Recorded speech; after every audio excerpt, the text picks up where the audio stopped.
Descubrí que mi marido lo había perdido todo en el juego, que había ocultado deudas que casi nos llevaron a la bancarrota, y que, cuando le planté cara a sus mentiras, intentó hacerme pasar por loca delante de su familia. Pero lo que él no se esperaba era que yo ya había reunido todas las pruebas, contratado a un abogado y preparado un plan que no solo salvaría mi vida financiera, sino que expondría cada una de sus mentiras ante todos a los que manipuló para que se pusieran de su parte. Y la expresión de su rostro cuando se dio cuenta de que yo lo sabía todo y de que había perdido por completo el control fue el momento más liberador de mi vida, porque por fin dejé de ser la esposa ingenua que se tragaba sus excusas. Era la mujer que había tomado las riendas de su propio destino y que demostró que nadie, absolutamente nadie, iba a destruir todo por lo que tanto había luchado sin pagar las consecuencias. Y hoy, al mirar atrás, agradezco haber encontrado la fuerza no solo para sobrevivir, sino para renacer de las cenizas bajo las que intentó sepultarme. Estaba sentada en el salón de casa de mi suegra, rodeada por toda la familia de mi marido, y él estaba de pie, frente a mí, señalándome con el dedo mientras me gritaba que estaba loca, que era una paranoica, que me inventaba cosas porque no podía aceptar que él necesitaba su espacio. Y todos ellos, mi suegra, mi cuñada, hasta sus primos a los que apenas conocía, me miraban con esa expresión de lástima mezclada con desprecio, como si fuera una histérica incapaz de salvar su matrimonio. Y mi suegra le cogió la mano con ese gesto protector de madre que defiende a su hijo y dijo con voz firme que tenía que dejar de acusarle sin pruebas, que él era un hombre trabajador y dedicado y que mis celos y mis inseguridades estaban destrozando el matrimonio. Y sentí cómo se me aceleraba el corazón, cómo me temblaban las manos, ese calor que me subía por el cuello hasta la cara, porque durante años me había tragado sus excusas, sus mentiras, los horarios extraños, el dinero que desaparecía. Y ahora me estaban pintando como la mala de la película, la esposa problemática que no confiaba en su marido perfecto. Y por un segundo casi me lo creí, casi dejé que esa narrativa que él había construido con tanto cuidado me engullera de nuevo. Pero entonces le miré a los ojos, vi ese brillo de satisfacción, esa certeza de que había ganado una vez más, de que había conseguido poner a todos en mi contra. Y algo dentro de mí sencillamente se rompió, no de desesperación, sino de una claridad absoluta. Abrí el bolso despacio, sentí el peso de los sobres que llevaba días guardando, esperando el momento oportuno, y empecé a colocar, papel por papel, sobre la mesita de centro, extractos bancarios, recibos de casas de apuestas, capturas de pantalla de conversaciones, justificantes de préstamos de los que yo ni siquiera sabía que existían. Y el silencio que se hizo en el salón fue tan denso que podía oír los latidos de mi propio corazón. Vi cómo se le iba el color de la cara, a mi suegra soltarle la mano como si le quemara, a mi cuñada inclinarse para ver los papeles con los ojos como platos. Y respiré hondo antes de hablar, con una voz que salió mucho más firme de lo que esperaba. Antes de continuar, quiero tomarme un momento para agradecer a cada uno de ustedes que está aquí viendo y compartiendo este momento conmigo. No se hacen una idea de lo mucho que significa para mí poder contar esta historia y saber que quizás pueda ayudar a alguien que esté pasando por algo parecido, a alguien que se siente sola, que duda de sí misma, que está siendo manipulada y no consigue verlo. Y por eso les pido de corazón, si les está gustando este contenido, si se están identificando o conocen a alguien que necesita oír esto, por favor suscríbanse al canal, activen la campanita para no perderse los próximos videos y dejen su like, porque eso ayuda muchísimo a llevar este mensaje a más gente que lo necesita. Creé este espacio precisamente para eso, para compartir historias reales de superación de mujeres y hombres que se han enfrentado a situaciones difíciles y han encontrado la fuerza para reconstruir sus vidas, porque nadie debería pasar por estas situaciones solo, y cuanto más unidos estemos en esta comunidad, más fuerte se vuelve cada uno de nosotros. Así que, por favor, formen parte de esta familia aquí en el canal y ahora volvamos a aquel momento crucial en el salón de mi suegra, porque lo que pasó a continuación cambió por completo el rumbo de mi vida. Y para entender cómo llegué hasta allí, sosteniendo aquellos papeles que revelarían todas sus mentiras, necesito volver al principio y contar cómo empezó todo. Conocí a Ricardo hace 8 años en una barbacoa de amigos en común. Era encantador, atento, hacía reír a todo el mundo con sus chistes, y cuando empezó a hablar conmigo aquella noche, me sentí especial, como si fuera la única persona en la fiesta. Me preguntó por mi vida, mis sueños, mi trabajo de profesora, y parecía genuinamente interesado en cada palabra que yo decía. Empezamos a salir 3 meses después y durante el primer año todo fue perfecto. Aparecía en mi piso con flores sin motivo alguno, planeaba sorpresas románticas, me presentó a su familia, que me recibió con los brazos abiertos. La suegra, doña Marlene, siempre decía que yo era la nuera que le había pedido a Dios, y la cuñada, Fernanda, se convirtió en una amiga íntima, o al menos eso es lo que yo creía entonces. Nos casamos después de 2 años de noviazgo, en una ceremonia preciosa que él se empeñó en ayudar a planificar hasta el último detalle. Y en los primeros meses de casados todo seguía siendo maravilloso. Vivíamos en un piso de alquiler pero cómodo, yo trabajaba en el colegio público y él era dependiente en una tienda de electrónica. Nuestros sueldos juntos nos daban para vivir bien y hasta ahorrar un poco cada mes porque teníamos el sueño de comprarnos nuestra propia casa. Pero fue más o menos a los 6 meses de casados cuando empecé a notar cambios sutiles. Llegaba cada vez más tarde del trabajo con la excusa de reuniones extra o de salir a tomar algo con los compañeros. Empezó a irritarse con más facilidad por tonterías y siempre que le preguntaba si todo iba bien, decía que era solo estrés del trabajo y que yo era una dramática. La primera vez que algo me asustó de verdad fue cuando fui al banco a hacer un ingreso y descubrí que nuestra cuenta conjunta estaba casi a cero. Le pregunté y me explicó que había tenido unos gastos imprevistos con el coche y que lo repondría al mes siguiente. Le creí porque no tenía motivos para no hacerlo. Al fin y al cabo, era mi marido, el hombre al que amaba y con el que había construido una vida. Pero el dinero nunca volvió. Y al mes siguiente pasó lo mismo. Cuando le planté cara por segunda vez, se enfadó. Dijo que lo estaba controlando demasiado, que tenía derecho a gastar su propio dinero y que necesitaba que confiara más en él. Y, como una idiota, le pedí perdón. De verdad que le pedí perdón por preocuparme por nuestras finanzas.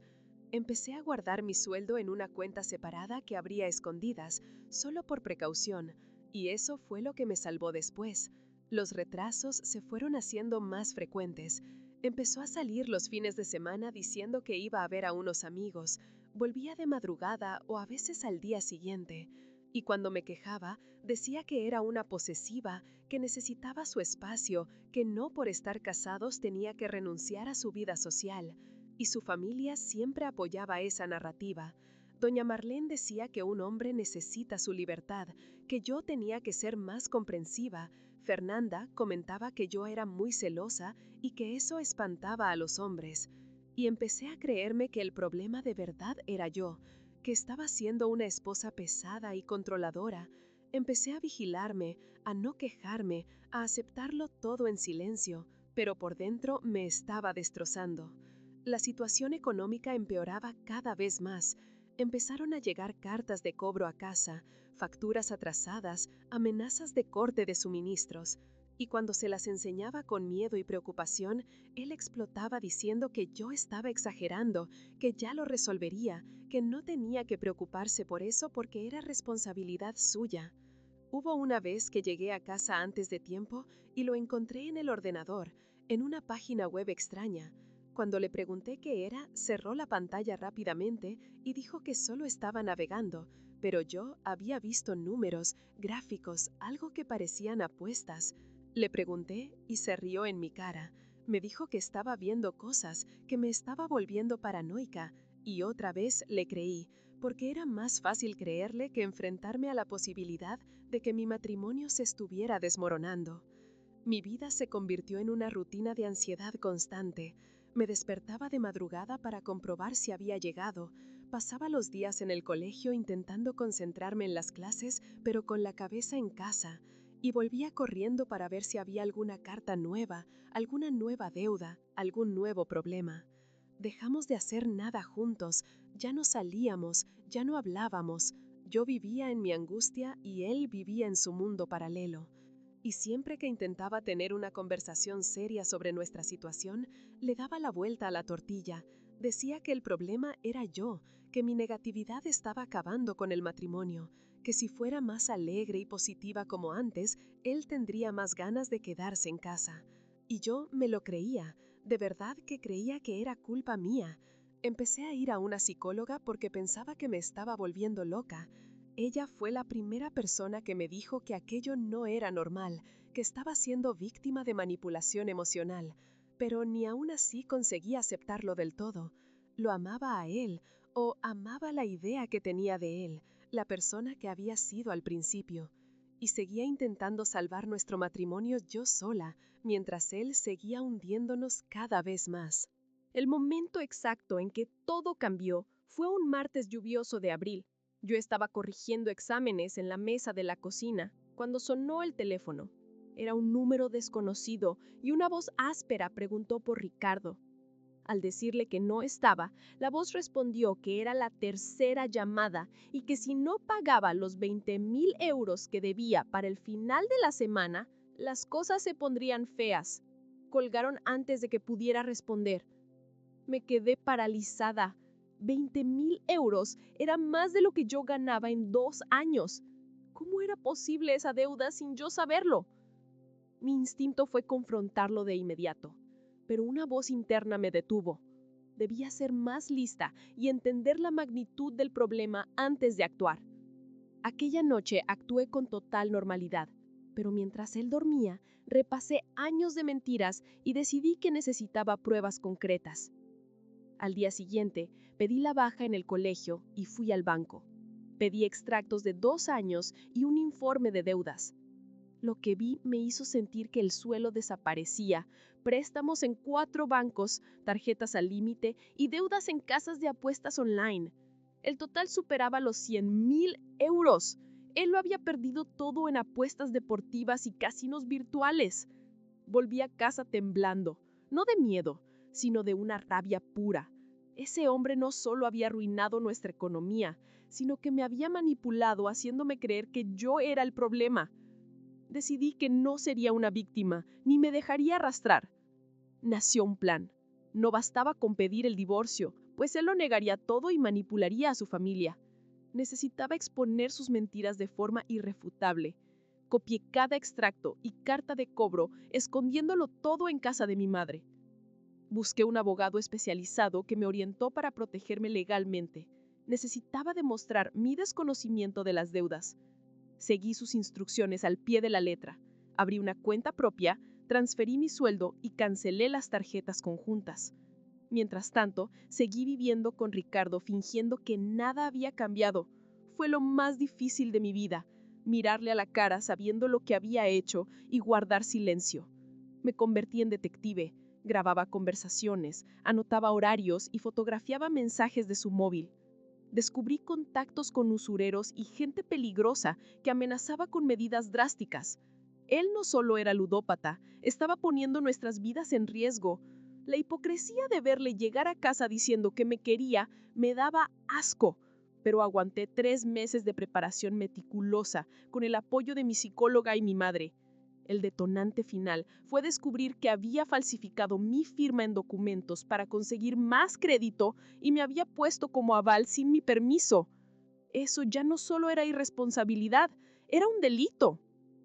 Concerté una reunión con el abogado. Finalizamos los papeles del divorcio y la denuncia por estafa. Decidí que el enfrentamiento sería delante de toda su familia, no por humillarlo, sino porque necesitaba que aquellos que siempre lo defendieron y me culparon a mí, vieran exactamente quién era él. El primer paso de mi plan fue asegurarme de que tenía absolutamente todas las pruebas organizadas de forma irrefutable. Pasé un fin de semana entero en casa de mi madre catalogando cada documento por categorías: deudas bancarias, usureros, apuestas y en una carpeta roja especial, los documentos con mi firma falsificada. Mi madre lloró al ver la magnitud del engaño, pero me prometió su apoyo incondicional hasta el final. Inmediatamente fui a la notaría para registrar una escritura pública declarando mi desconocimiento de las deudas para protegerme legalmente. Necesitaba un testigo, así que contacté a Marcelo, el ex mejor amigo de Ricardo, quien me confirmó que la adicción venía de lejos y que Ricardo le debía dinero y le había agredido verbalmente. Marcelo accedió a escribir una declaración formal, lo que daba una credibilidad externa crucial a mi caso. El siguiente obstáculo fue acceder a la copia de seguridad del móvil de Ricardo mientras dormía. Lo que encontré fue devastador. Mensajes suplicando a usureros y, lo peor, pruebas de que su hermana, Fernanda, le enviaba dinero, financiando su vicio a mis espaldas mientras fingía ser mi amiga. Guardé todo en un pendrive y en la nube por seguridad. Paralelamente, intensifiqué mi presencia en eventos familiares, actuando como la esposa y nuera perfecta, para asegurar que todos estuvieran presentes el día de la confrontación. Tuve que aguantar en silencio los elogios de mi suegra hacia su hijo responsable, mientras por dentro contaba los días para destruir esa narrativa. La situación llegó al límite cuando un cobrador apareció en nuestra puerta con amenazas serias. Al confrontar a Ricardo esa noche, él me empujó. Aunque no me hizo daño físico grave, ese gesto cruzó la línea definitiva y supe que no había vuelta atrás. Decidí ejecutar el plan durante la comida de aniversario de bodas de mi suegra, ofreciéndome a organizarla para garantizar la asistencia de toda la familia. Finalicé los papeles del divorcio, la denuncia por estafa y compré una grabadora de voz oculta para registrar la confrontación y evitar que él tergiversara los hechos. Preparé carpetas individuales con copias de todas las pruebas para cada miembro de la familia.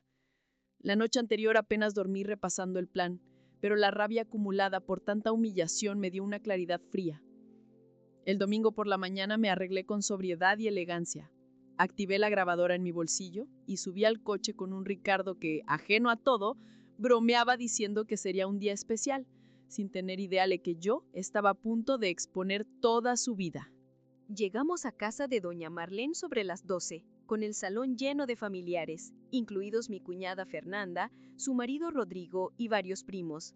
Saludé a todos con mi sonrisa más cálida y actué como la nuera perfecta, ayudando a servir y riendo las gracias, mientras mi bolso con los documentos esperaba el momento oportuno. Tras el postre, mi suegra dio un discurso emocionado sobre la unión familiar, y Ricardo aprovechó para levantarse y hablar. Con falsa preocupación, dijo ante todos que nuestro matrimonio pasaba por una fase difícil porque yo estaba paranoica y estresada, y afirmó, mirándome con seguridad, que yo necesitaba ayuda profesional porque mis celos estaban destrozando la familia. En ese instante me levanté, puse las carpetas sobre la mesa y ante el silencio general empecé a leer los extractos bancarios, saldos negativos, préstamos vencidos y tarjetas agotadas en webs de apuestas online. Ricardo palideció e intentó llamarme loca, pero continué mostrando la carpeta roja con los documentos donde él había falsificado mi firma, explicando que era un delito de estafa y que ya tenía una escritura pública para protegerme.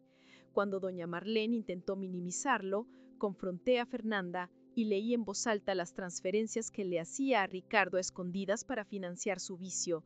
Su marido Rodrigo, al ver las pruebas en mi móvil, enfureció y le gritó por usar el dinero de la familia. Sin detenerme, leí la declaración de Marcelo, confirmando la adicción de Ricardo y sus deudas impagadas. Ricardo explotó, insultándome e intentando golpearme, pero Rodrigo lo sujetó.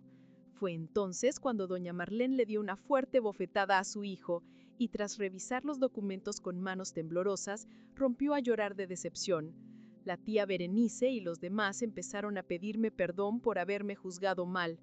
Respiré hondo y anuncié que el lunes mi abogado entregaría la notificación de divorcio. Dejé claro que no quería dinero, solo mi libertad y mi nombre limpio. Antes de salir, miré a Ricardo que lloraba de rabia y le dije que tenía razón en algo. Yo necesitaba ayuda, pero para entender cómo había permitido que alguien me tratara así durante tanto tiempo. Salí de aquella casa sintiendo un alivio y una dignidad inmensos. Por primera vez en años tenía el control de mi vida y sabía que había hecho lo correcto al luchar por mi verdad. Los 3 meses que siguieron a aquel domingo fueron los más intensos y transformadores de mi vida. Me quedé en casa de mi madre mientras el proceso de divorcio seguía su curso y, a diferencia de lo que imaginaba, Ricardo no se opuso a nada. Firmó todos los papeles sin rechistar y aceptó todas las condiciones. Creo que por fin había entendido que ya no había vuelta atrás y que había perdido cualquier poder sobre mí. Doña Marlene me llamó 2 semanas después llorando para decirme que había metido a Ricardo en un programa de tratamiento para adictos y pedirme perdón por haberme culpado cuando yo era la víctima. La perdoné de corazón porque guardar rencor solo me haría más daño. La tía Berenice se convirtió en una aliada inesperada, incluyéndome en la familia, pero a Fernanda no volví a verla nunca más. Supe que también se separó porque las mentiras financieras destruyeron su matrimonio. Ricardo completó el tratamiento y asumió su responsabilidad. Decía que se recuperara por él mismo, pero sin olvidar que las cicatrices me recuerdan lo fuerte que soy. Mientras tanto, reconecté conmigo misma y empecé a ir a terapia 2 veces por semana.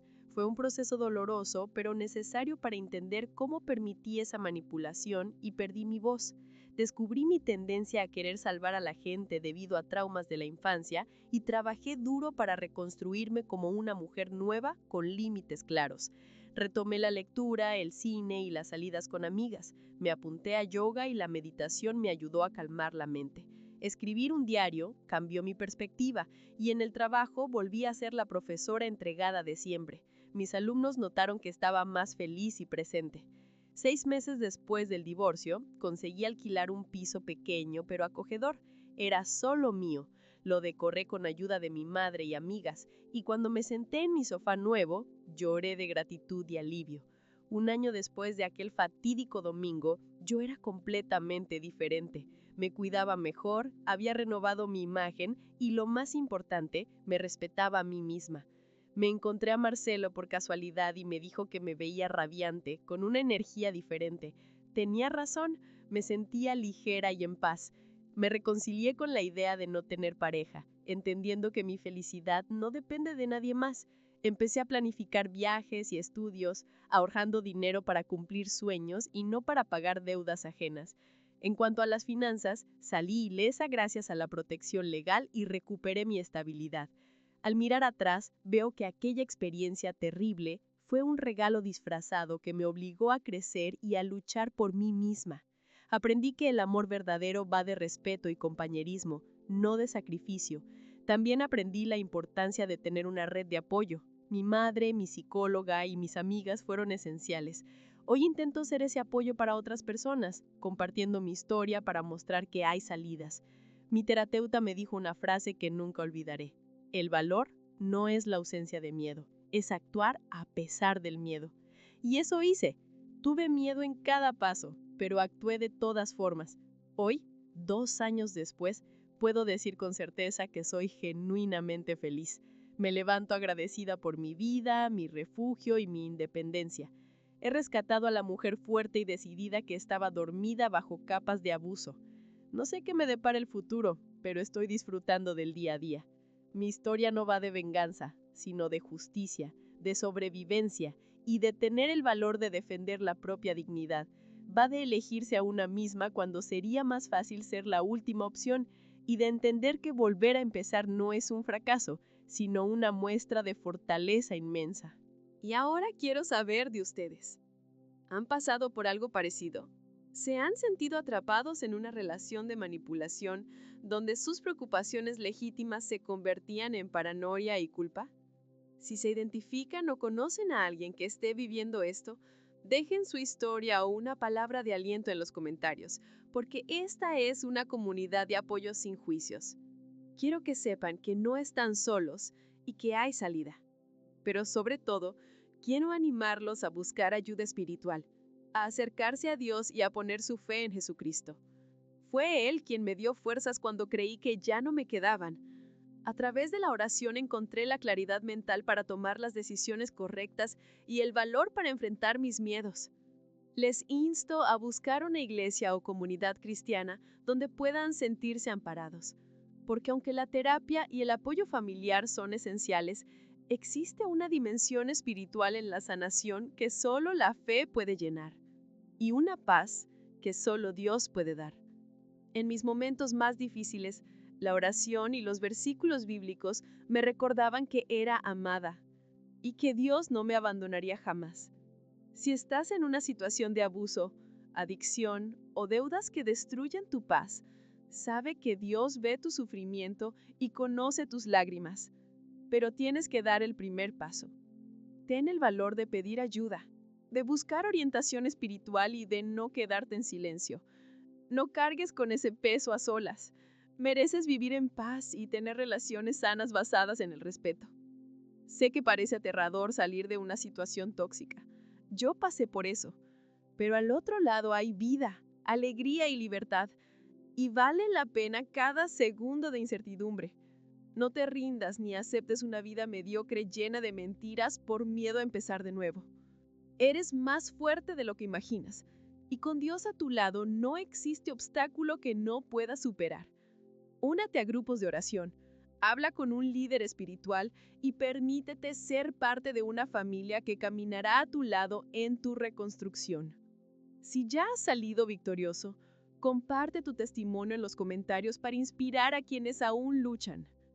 No olviden suscribirse al canal, activar la campanita y dejar su like para que este mensaje de esperanza llegue a más personas y pueda salvar vidas. Mi misión es usar mi dolor, transformado en fuerza, para ayudar a otros a encontrar el camino de vuelta a sí mismos y a Dios. Muchas gracias por acompañarme en este viaje emocional. Que Dios los bendiga a cada uno, ilumine sus caminos, sane sus heridas y restaure sus sueños. Nunca olviden lo valiosos que son. No están solos. Dios está con ustedes y nosotros también. Un fuerte abrazo y hasta pronto.